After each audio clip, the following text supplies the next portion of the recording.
So, have you ever wondered what's actually happening inside your head the second you take that very first sip of morning coffee?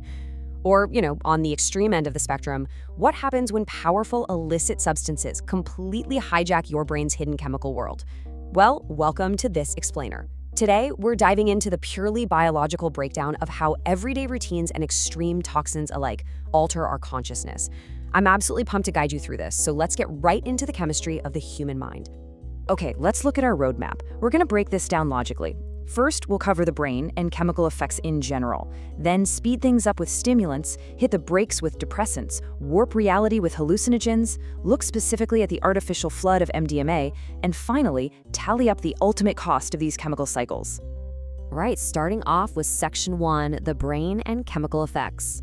So here is the absolute crucial point we need to establish. Drugs don't just magically create energy or peace or happiness out of thin air. There's no magic here. They simply borrow those feelings from your brain's future reserves. You really want to keep this borrowed time concept in the back of your mind because honestly, we're going to see it repeat across almost every single substance we talk about today. Moving right along to Section 2, stimulants and increasing brain speed. Think about your own morning routine for a second. What's the very first thing you reach for to get your brain going? Let's ground this with a quick definition. A stimulant is basically any chemical that hits the gas pedal on your brain and nervous system. It's a massive category. We're talking everything from socially acceptable habits, like your morning caffeine, all the way up to highly illegal, super powerful substances like cocaine and methamphetamines. Let's map out the universal drug timeline using the most common stimulant on the planet, coffee. When caffeine hits your bloodstream, it's not actually giving you new energy. No, it's just blocking adenosine, which is the exact chemical messenger telling your brain, hey, I'm tired. Then you hit the peak, your neurons fire faster, you get this false sense of energy for about 20 or 30 minutes. But inevitably, your body breaks down that caffeine, all that blocked adenosine comes flooding back in all at once, and boom, you get that classic afternoon crash. It's literally just hiding your exhaustion. I absolutely love this quote from our source material because it hits the nail on the head regarding our favorite daily addiction. The truth is, caffeine doesn't wake you up, it just delays your tiredness until later. You're literally just kicking the biological debt a few hours down the road. Now, what's really fascinating is when we contrast these different stimulants. On the left side, you've got nicotine. It gives you this really fast dopamine surge, but it burns out incredibly quickly. It creates this sneaky little trap where the brain learns that peace only exists in the brief moments between withdrawal cravings. But then look at the right side, cocaine and meth.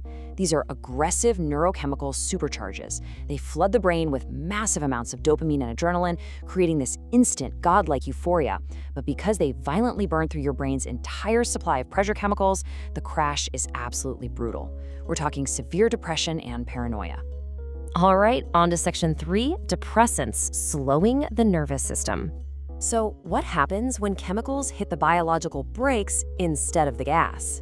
Well, a depressant is a chemical that actively slows down brain activity and muddles up the communication networks in your nervous system.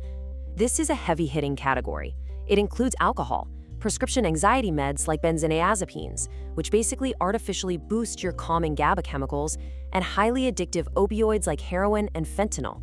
If we trace alcohol's specific timeline, it reveals a really dangerous illusion. During the onset, you feel warmth, relaxation, maybe some social confidence. But as you hit the peak, alcohol starts severely disrupting your brain's communication. Your judgment fades, your physical coordination slips. But here's the crazy part. Your brain is chemically tricked into feeling like everything is totally fine and under control. And then, of course, the come down hits. Dehydration, serious brain fog, and a total chemical crash the next morning. Yeah, the dreaded hangover. Now, the biological mechanism of opioids is frankly terrifying. They attach directly to your body's opioid receptors, totally blocking pain while flooding you with this heavy, blissful euphoria. But at the same time, they drastically slow down your breathing and heart rate. The real danger here, even beyond a lethal overdose, is just how fast they rewire your baseline survival system. Your brain literally stops viewing the drug as a recreational choice and starts demanding it biologically, treating it as if it's as essential as the air you breathe. If you stop, you're hit with agonizing physical withdrawals. Let's just take a second and let this quote sink in. The warmth they give in the beginning is the same warmth they take away from everything else in life. It's such a grim but completely accurate reality of how deeply opioids rewire and eventually destroy our natural reward systems. Shifting gears entirely now, Section 4, hallucinogens. changing perspectives of reality. So by definition, hallucinogens and dissociatives are chemicals that dramatically rewire how your brain processes reality, time, sensory input, and even your own self-awareness. Instead of just playing with your dopamine levels or speed, these chemicals target completely different networks. They're binding to serotonin receptors or blocking messengers like glutamate, essentially altering reality itself from the inside out. Comparing these substances shows us just how differently they operate. Look at LSD and psilocybin, or magic mushrooms. They both interact heavily with your serotonin receptors. Their peak experiences literally dissolve the ego, making reality feel like it's breathing or shifting. Ketamine, on the other hand, is a dissociative. It blocks glutamate, completely separating the mind from the body into what users call a K-hole. What's really key to take away here is that while these drugs usually aren't physically addictive, their psychological effects are totally unpredictable. The come down could be a gentle, peaceful reset, or it could be lingering, terrifying anxiety. It depends entirely on the user's mindset going into it. Let's take a really objective look at cannabis. Looking at the conscious experience on the left, THC binds to the brain's endocannabinoid system. Time slows down, your senses get sharper, and you get this dreamy, heightened creativity. But contrast that with the hidden neurochemical toll on the right. Regular use quietly reshapes your brain's reward system. It can dull your motivation, mess with your short-term memory, and basically trick your brain into forgetting how to naturally relax without the chemical present. Okay, let's move into Section 5, MDMA, the artificial flood of feelings. 3. That is the exact number of vital neurochemicals completely hijacked when someone takes MDMA. We're talking serotonin, dopamine, and oxytocin, literally the biological ingredients responsible for human happiness, reward, and connection. This cycle is a stark example of biological math. The onset brings this unnaturally deep sense of empathy. Then the peak hits as your brain's entire reservoir of serotonin is dumped all at once. Users feel infinite, universally connected to everyone. But the inevitable come down, it leaves you in a state of absolute emotional emptiness and exhaustion. Because that serotonin wasn't naturally produced over time, it was violently squeezed out of your brain's reserves. A massive artificial peak guarantees an equally massive empty drop. Which brings us right to Section 6, the final cost of chemical cycles. When we zoom out and look at the big picture, the compounding psychological and physical costs of altering our chemistry become crystal clear. Drugs do not create energy or peace. They borrow it from your future. And repeatedly borrowing like this deeply damages your natural reward systems.